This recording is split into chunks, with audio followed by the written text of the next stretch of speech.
Okay, in fact, we're just getting to hear right now that there's a press conference that has been called by Mr. Jitendra Singh. Let's just go straight there and listen into what he is saying at the moment.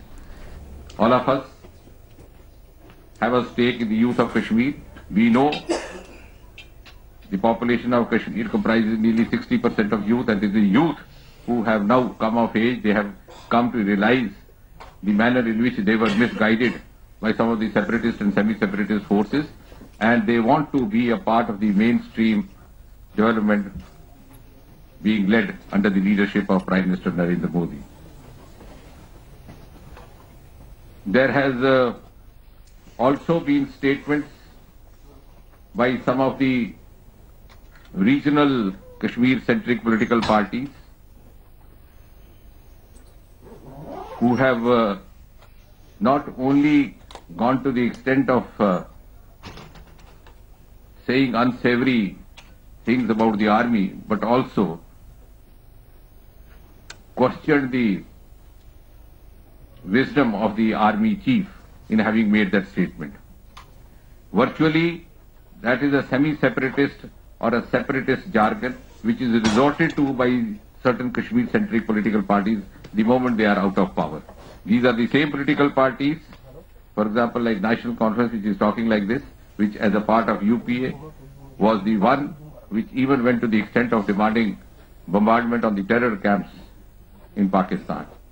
But the moment when they are in power, they swear by India, they swear by Kashmir being an integral part of India. The moment they are shunted out of power, they overnight become wiser and tend to question the role of army, the status of Kashmir.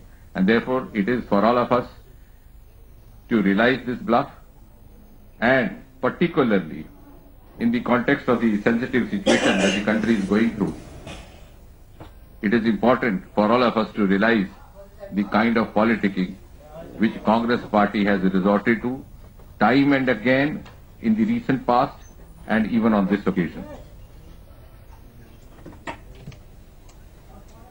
As far as the separatist lobby in the Kashmir is concerned, we have always held the view that this is more of separatism by convenience rather than conviction. They make best use of all the perks, privileges available through the Constitution of India, but at the same time publicly claim to be not subscribing to the same Constitution. And unfortunately, the Congress party, notwithstanding its apparent claims of being a national party, is also falling to the temptation of using the same separatist or semi-separatist jargon for some petty short-term electoral gains, which also may elude it in the times to come. मित्रों, जैसा कि आप जानते हैं, सेना अध्यक्ष general Rawat के बयान के उपरांत जिस प्रकार से एक के बाद एक बयानबाजी आरंभ हुई है, ये दुर्भाग्यपूर्ण भी है, चिंता का कारण भी है। और चिंता केवल सरकार और किसी राजनीतिक दल विशेष की नहीं, सारे समाज की है कि यदि हम सेना की आड़ लेकर के राजनीति करने का प्रयास करते हैं थोड़े बहुत इलेक्टरल फायदे के लिए, तो भला किस प्रकार के प्रजातंत्र के मूल्यों का ये पालन हो रहा है। विश्व के सबसे अधिक विकसित प्रजातांत्रिक राष्ट्र भी कहीं ना कहीं किसी बॉटम लाइन की पालन करते हैं, परंतु यहां कांग्रेस के नेता यहां तक कह रहे हैं कि जो सेना के द्वारा कार्रवाई हो रही है उस पर भी प्रश्न चिन्ह है, और सेना के अध्यक्ष जो कह रहे हैं उनकी मानसिकता पर भी सवाल उठाया जा रहा है। देश और राष्ट्र ऋणी है भारतीय सेना का, भारत की अर्धसेना बलों का, और ये ऋण कभी चुकाया नहीं जा सकता। यदि आज हम सुरक्षित हैं, हम अपनी दिनचर्या अपनी इच्छा अनुसार निभाने में सफल हैं, तो मात्र इसलिए कि देश की सेना के जवान दिन रात सेनापति बनकर के हमारी सुरक्षा सुनिश्चित किए हुए हैं। हम जब सोते हैं वो जागते हैं, हम जब भरपेट भोजन करते हैं वो खाली पेट रहते हैं, और इसलिए इस प्रकार की बात कहना निंदनीय ही नहीं, एक पाप है जिसका कोई प्रायश्चित नहीं। और ये एक निहायत ही दुर्भाग्यपूर्ण क्षण है सारे देश के लिए कि कांग्रेस के वरिष्ठ नेता एक के बाद एक सेना की कार्रवाई पर प्रश्न चिन्ह लगाए और सेना अध्यक्ष की मानसिकता पर प्रश्न चिन्ह लगाए। जो लोग सेना की आड़ लेकर के राजनीति करने का प्रयास कर रहे हैं वो शायद बहुत बड़ी गलतफहमी का शिकार है कि कोई भी ऐसी कथनी या कार्य जिसके परिणाम स्वरूप सेना का मनोबल घटता है तो उसका दुष्परिणाम किसी एक राजनीतिक दल पर नहीं होता, सारे देश पर होता है। और जहां तक सेना अध्यक्ष के बयान का संबंध है, यदि आप उसको बारीकी से देखें तो वो सेनाध्यक्ष के द्वारा कोई चेतावनी नहीं है बल्कि एक चिंता है। ये उनकी मानसिकता की संवेदनशीलता को दिखाने वाला एक बयान है कि जब आतंकवाद के खिलाफ सेना और अर्धसेना दल जॉइंट ऑपरेशन करते हैं तो सेना को और सेना के अध्यक्ष को ये चिंता रहती है कि मासूम लोगों का नुकसान ना हो, और इसलिए भरे मन से एक अपील है कि हमें चिंता है कि आप लाइन ऑफ फायरिंग में ना आए ताकि आपको किसी प्रकार का नुकसान ना पहुंचे। और दुर्भाग्यपूर्वक कांग्रेस पार्टी इस प्रकार से दर्शा रही है कि मानो सेना भाग रही है युवाओं के पीछे, जैसे मानो देश के युवाओं पर बहुत बड़ा अत्याचार और शोषण और दमन आरंभ हो गया है सेना की ओर से। और एक बार नहीं, बार बार ऐसा कहना। अभी हाल ही में जब सर्जिकल स्ट्राइक का समय आया तो उसकी विश्वसनीयता पर प्रश्न उठाया गया। विश्व के बड़े से बड़े विकसित देश और बड़े से बड़े विकसित प्रजातंत्र में भी इस तरह की राजनीति और घिनौनी राजनीति की आड़ लेकर के अपने चुनावी एजेंडे को बढ़ाने का कार्य नहीं किया जाता। और इसलिए समय आ गया है कि देश की जनता इस बात को समझे और कुछ एक अलगाववादी दल जो समय समय पर इस तरह की बातें करते हैं कश्मीर के, हमारा सदा ये मानना है कि वो अलगाववाद करते हैं तो किसी आदर्श आइडियल के तहत नहीं, अपनी सुविधा के अनुसार भारतीय संविधान से उपलब्ध हर प्रकार के प्रावधान का पूरा लाभ भी उठाते हैं और साथ ही साथ ये भी कह देते हैं कि भारत के संविधान में उन्हें विश्वास नहीं। लेकिन उससे भी अधिक चिंता का विषय यह है कि कांग्रेस जैसी पार्टी जो अपने आप को राष्ट्रीय दल कहती है, एक सस्ती राजनीति करने की खातिर अलगाववादियों की भाषा का उपयोग करने पर मजबूर हो गई है। इससे यह भी जाहिर होता है कि कांग्रेस पार्टी किस प्रकार हताश हो चुकी है और वह आने वाले समय में अपना भविष्य किस प्रकार से बोझल और ओझल देख रही है। और इस फ्रस्ट्रेशन के परिणाम स्वरूप कांग्रेस पार्टी इस कदर विवश हो चुकी है कि वो अलगाववादियों की भाषा बोलने पर मजबूर हो चुकी है।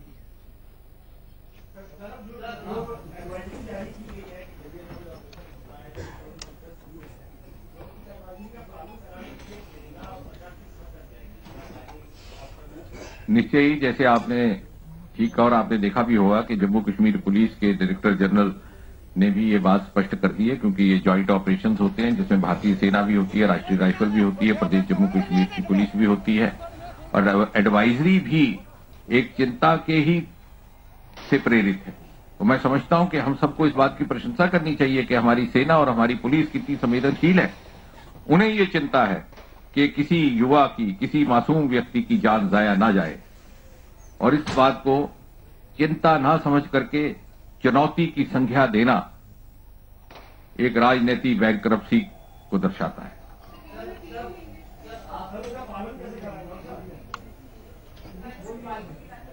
I said most of these counter-militancy operations are taken jointly by the Indian Army, the Rashtriya Rifles, Jammu Kashmir Police, and therefore in the fitness of things, an advisory has been held out, and I think it was described in quite some detail by the Director General of Jammu Kashmir Police. This is in fact a reflection of the kind of sensitivity with which the Indian security forces, be it the Indian Army or the Jammu Kashmir Police or the Rashtriya Rifles, are operating in the most difficult situations. Unfortunately, some of the parties like Congress Party are taking it as a chetavani, but this is not a chetavani, this is a chinta.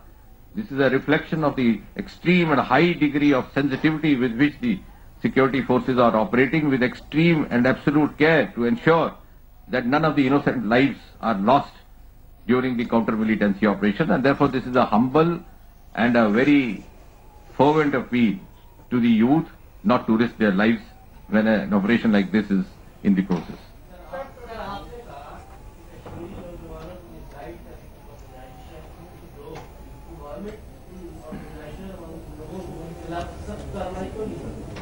निश्चय ही जहां भी सरकार के संज्ञान में आता है इस तरह की कार्रवाई की जाती है। इन सब चीजों का कई बार सार्वजनिक तौर पर व्याख्यान नहीं होता, परंतु इससे भी अधिक संतोषजनक बात यह है कि कश्मीर के आम इंसान, कश्मीर का आम युवा, कश्मीर की गली सड़कों पर चलने वाला व्यक्ति अब इस हकीकत और इस वास्तविकता को समझने लग गया है। अब वो और अधिक गुमराह होने के लिए तैयार नहीं।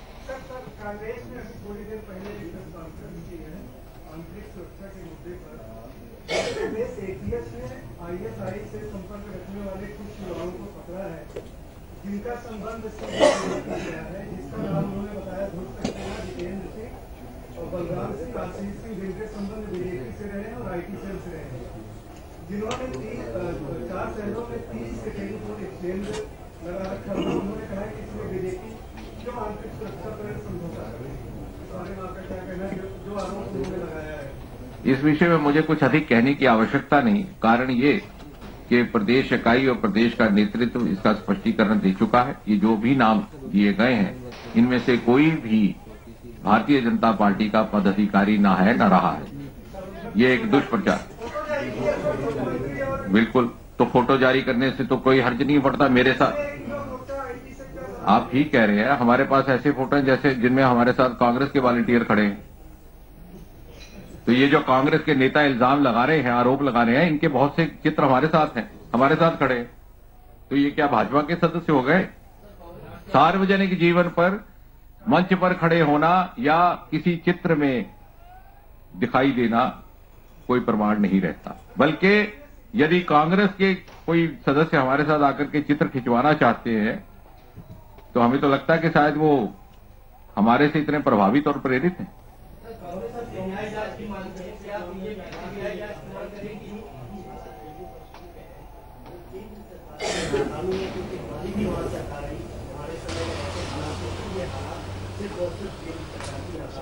वो अपना ही रिपोर्ट कार्ड दे रहे हैं। पिछले 70 वर्ष में 68 वर्ष लगभग केंद्र और प्रदेश में कांग्रेस या कांग्रेस गठबंधन की सरकार रही है, जिसमें स्वयं इनका भी मुख्यमंत्री कार्यालय, मुख्यमंत्री कार्यकाल रहा। और प्रदेश जम्मू कश्मीर के वर्तमान इतिहास में सबसे बड़ा आंदोलन अमरनाथ का उस समय हुआ जब आजाद साहब मुख्यमंत्री थे और उन्हें त्याग पत्र देना पड़ा। Okay, Minister of State in the PMO, Mr. Singh, clarifying about the advisory that has been issued in the state and also hitting out at the opposition, in particular the National Conference and the Congress, for questioning the Army Chief's warning against the terror sympathizers. I have with me on the phone line the AICC spokesperson, Mr. Brijesh Kalappa. Sir, good afternoon. Thanks so much for speaking to us. How do you respond to what Mr. Singh had to say a short while back? In fact, he is still speaking in that press conference, accusing the Congress of politicizing the entire matter. Now, after the statement of the Honourable Prime Minister in the floor of Parliament, yes, where he speaks of a former Prime Minister saying that he wears a raincoat, I don't think the people of the country need to be reminded of who is doing low-level politics. It is the BJP which is doing low-level politics. And not be at the workers' level. It's being done at the Prime Minister's level. And that is the kind of politics which the BJP is doing. So naturally, for them to now turn around and say to the Congress that they are doing low-level politics is something which I don't think is a fact which can be digested by anybody. One. Okay. Two is that the statement of the COAS is something which is unprecedented. And keeping the fact that it is unprecedented and the fact that the COAS became COAS after outstripping several people, then certainly there would be questions raised. And these questions are being raised because it's necessary to keep the unity of the country intact, and this is something we are proud of for having kept it intact for 70 years. No, but so why do you think that the general's warning, his very stern warning against the so-called terror sympathizers, would create hostility or unrest in the state? Because there are people who engage in anti-terror activities in the state. There are people who, we have seen through the visuals waving, Pakistani flags or ISIS flags or all sorts of flags and do obstruct in the ongoing anti-terror operations. Are you opposed to that, or are you opposed in the manner in which the army chief made that statement? Well, one is the army chief has no business to paint all citizens of Jammu and Kashmir with the same brush, because there are good citizens and there are very, very, very few bad citizens. If you're going to isolate the bad citizens, it's good that you do that, but there's no point in sending a warning to all the citizens of Jammu and Kashmir. This is something which has never been done before, and we hope that it's essential to recognize that there are extremely good people in Jammu and Kashmir. That's the reason that Jammu and Kashmir has remained an integral part of India. One. The second part is that insofar as keeping the peace is concerned, we've seen how the BJP for the very first time released Mashrat Alam. We've seen how they've been dealing with Asiya Andrabi. We've been seeing how they've been dealing with Jilani, who they said that they are not going to give him a passport. Then they gave him a passport. Asiya Andrabi is going around the state. She's singing the Pakistani national anthem. And the BJP and the PDP government have done nothing at all about it. Mashrat Alam had been released. But she has been doing that for years together. I mean, she has been done that even when the UPA government was in power. I'm sorry. I'm sorry. It is a development which only began after the BJP PDP came to power. Kindly don't mistake. If you've made a mistake, then don't misguide your viewers also. Right. All right, Mr. Brijesh Kalapa, thank you so much for joining us. So that was Mr. Jitendra Singh, who just addressed the press a short while back, giving more clarity on that advisory that has been issued in the state of Jammu and Kashmir.